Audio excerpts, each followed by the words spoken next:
This week's RPG crowdfunding project's coming to an end. Let's check them out. Good morning, my nerds. It is I, your favorite face on the internet, the OGGM, coming to you sort of live from Site BA at about 8 o'clock in the morning on this lovely fall afternoon morning of the 15th day of November. Happy holidays. It's time to head on over to crowdfunding land and check out what crowdfunding projects are coming to an end.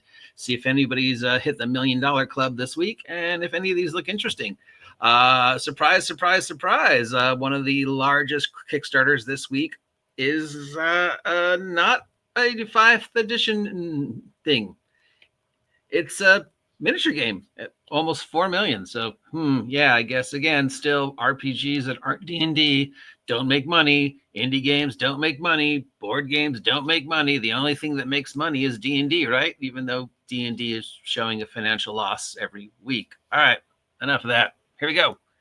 Crowdfunding land. Well, we've got some stuff from Vaesen, the Nordic horror role-playing game from our friends at Free League. You know, I've been doing this in-depth look at all of my Free League projects over the past couple days, so it's nice to take a look at what's new with our friends, or old with our friends in this case. And this one is called Mythic Carpathia and a City of My Nightmares. These are source books for Vaesen, which is the 19th century Victorian Nordic horror role-playing game. So I guess there's a lot of horror myths in that part of the world. Probably, I mean, makes sense that, you know, because it's cold and dark and lots of forest and long winters. And so I would expect there's a lot of scary stories that have come out of that culture over the many years. Don't go into the forest, you know, plus, you know, Carpathia, the Carpathian Mountains, home of Dracula.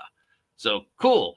I haven't ever had a chance to play Vaesen. I don't know if anybody has. If you have, what do you think of it? Anyways, this is 898 SK, which is the money from that part of the world, which I think it translates to about $90. That is a PDF and the print version of the starter set in both source books. So it's just a whole bunch of new gothic-y horror for that part of the world. So if you want to dive into dark, gloomy, fog-shrouded mountains with beautiful castles on the top and mysteriousness, here you go. Plus, it has links for VTTs.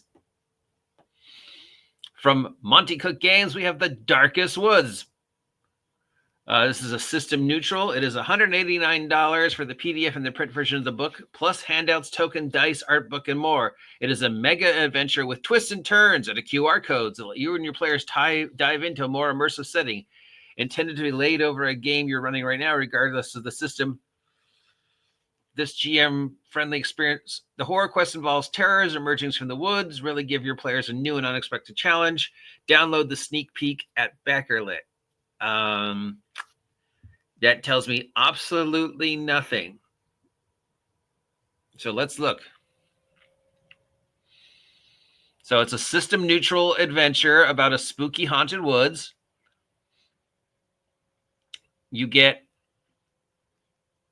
doesn't say what you get for backing it. It looks like there's a book. You get videos talking about it with commentary track. You get a digital art book, which just looks more like spooky, weird, bizarre, nightmare, gothic forest stuff. It says it's amazingly immersive and astonishingly easy, but it doesn't tell me anything about it. It's optimized for virtual play. It's got QR links, and I guess you rub the QR links over it, and then it shows you the page for ease to online edition. But as for like actual face-to-face role playing, it doesn't say anything about rules or dice or whatever. It just has a lot of journal entries, art, and then just use it to link to digital stuff. And it's for any game. So for $190, you get a book with some art and QR codes. And if you want to play it, you take your little cell phone and you point it at the QR codes, and then it maybe, if you're lucky, comes up to a web page or something This is not the first time Monty Cook has tried that. He tried to do stuff like this with The Invisible Sun as well. And this crowdfunding type idea goes all the way back to the original crowdfunder, the original crowdsourced project, the Blair Witch Project, where there was hints to the movie online and websites are only up for a day. So it's probably even before that, but Blair Witch Project is the first one I knew that used this idea of how to crowdfund by using the digital. This is what Alice is Missing was all about, just doing it on the computer. And Monty Cook has done this before with the cell phone digital links to Dark Sun. We all know how well Dark Sun is done as a role-playing game. So for $190, you get QR codes and art. Stick with one thing, Monty. Just stick with one thing. And for a completely different end of the world, we've got the Smurfs role-playing game. All is right in the world. There's a Smurfs role-playing game. It's $59 for shipping and handling. For that gets you the PDF and the print versions of the rules, as well as additional books, maps, standees, dice, and more. You do not get any actual Smurf or Smurf figures from it, or Smurf recipes if you're a fan of Gargamel. But if you've ever wanted to role play in the Smurfy world of the Smurfs, and not in a kinky sex way, but actually just playing out scenarios as Smurfs, this exists. I mean, in all my years of role playing, I think I met one guy who role played a Smurf character. Other than that, never. I've never been in a conversation ever where anybody's gone, it would be really cool right now. Can we play Smurfs instead of superheroes or D&D or whatever other game? I really want to play a Smurfs role-playing game. Plus, when was the last time we saw a Smurf product in the market or online or on a TV show? 5, 8, 10 years? Smurfs still even exist in that part of the world? Or is this some desperate attempt to bring Smurfs back? Because there was a short period of time where Smurfs were huge. You had to have all the Smurf figures. I had a huge collection of Smurfs and Digimon figures. Lord knows where they all went. Probably most of them burnt up in the fire. But yeah, Smurfs, the role-playing game, for the role-playing game nostalgia person who has everything. Because I'm sure there's got to be somebody somewhere on this planet who's just been waiting for this game. So God love you that it finally exists, right? From 9th Level Games, we have Thunder Road, Vendetta RPG. God, I can't imagine what this is about. It's a $40 game for shipping and handling for the PDF version of the games and the print version of the games. It's based upon the Restoration Games board game. This PTF role-playing game puts you in the driver's seat in a game where you battle road warriors set in the wastelands. Thunder Road uses the polymorph system, and you just drive around, and there's a lot of dice. The dice determine your engine of your vehicle. The rule book is 256 pages, a 16-page zine, and it's all about Mad Max post-apocalyptic It's Car Wars, the role-playing game. It's Atomic Highway done again. You get dice, you get a little figure, you get a key, you get some stickers, you get a screen. It's Gaslands turned into a role-playing game. It's any driving Car Wars, Death Race 2000 nightmare that you've ever wanted to play out for $40. Or you can get Atomic Punk by my good friend, the Basic Expert, which also has rules for car stuff. Or you could wait for my upcoming Goblin post-apocalypse game that's coming out soon. But if you've ever wanted to play out those Car Wars, Mad Max, Death Race 2000 fantasies of yours, here's a game that does it. From Handiwork Games, we have Fievel, a fiendish 5e horror game. I guess they don't know that Fievel, 5 Evil, was also the name of a character from a cartoon.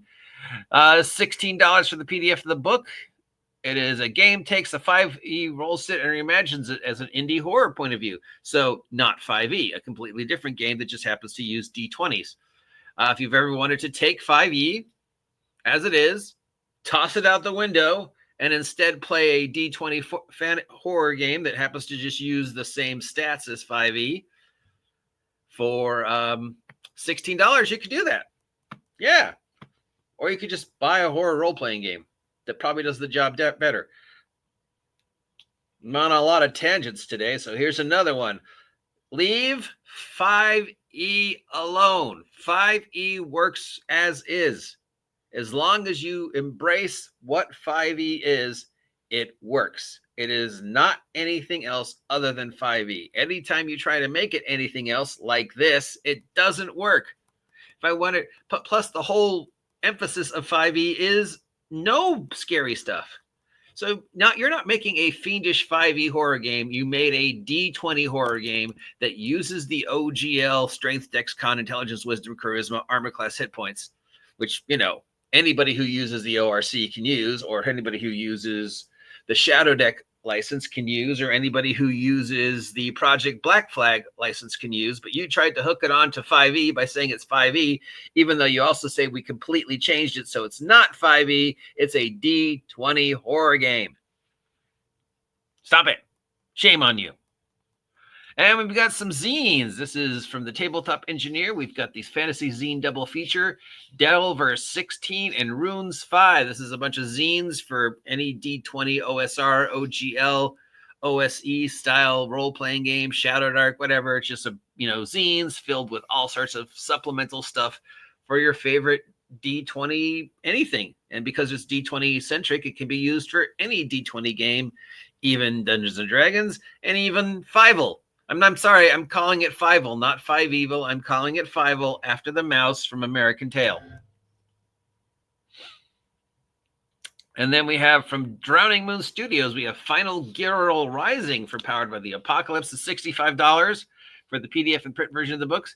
This is a role-playing game that offers stories of final girls, the last girl standing in the slasher movie, complete with standard slasher settings. You play as various final girl archetypes who must compete with the insanity of the murder bent upon their deaths.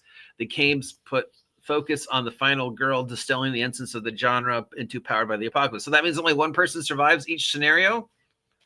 If you've ever seen the 2-season-long Scream Queens television show, it was on CW for 5 seconds. It's brilliant. It's hilarious. And it does poke holes in the final girl. Also, what's wrong with this picture? She's got 1, 2, 3 arms. Did you use AI to make this art for your cover here? So we've got an arm here holding the knife, and then I guess she's got her other arm that's supposed to be behind her back, but it also just looks like it's coming out of her belly here. And yeah, this AI cannot do hands, okay? So $65 for a horror game where you all play final girls and one of you gets to survive. But then would it be a final girl if all the players survive? Because the whole point of final girl is there's only one survivor at the end to carry on to the next movie, and she usually dies in the next movie. Yeah. Okay.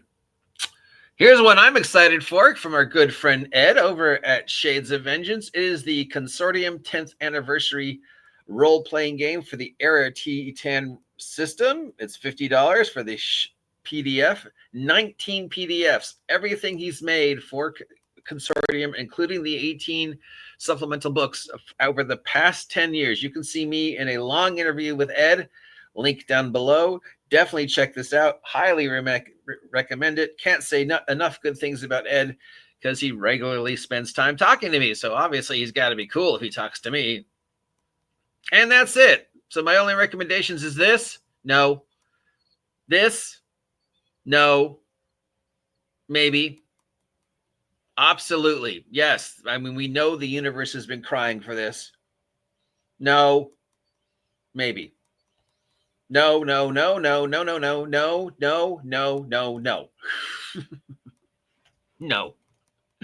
But don't listen to me. Make up your own mind. Links down below to all the projects I mentioned, plus a link to my interview with Ed of Era, talking about Era Consortium for almost an hour. Thanks you very much for joining me this morning. I appreciate each and every one of you. Have a happy Friday. Happy holidays. Stay safe. I will talk to you later. Links in the description. See ya.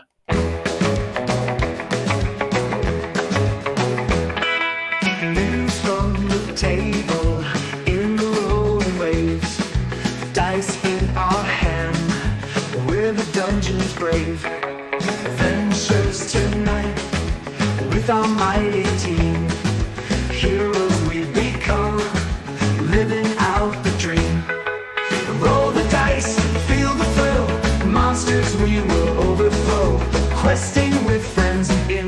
TTRPG show.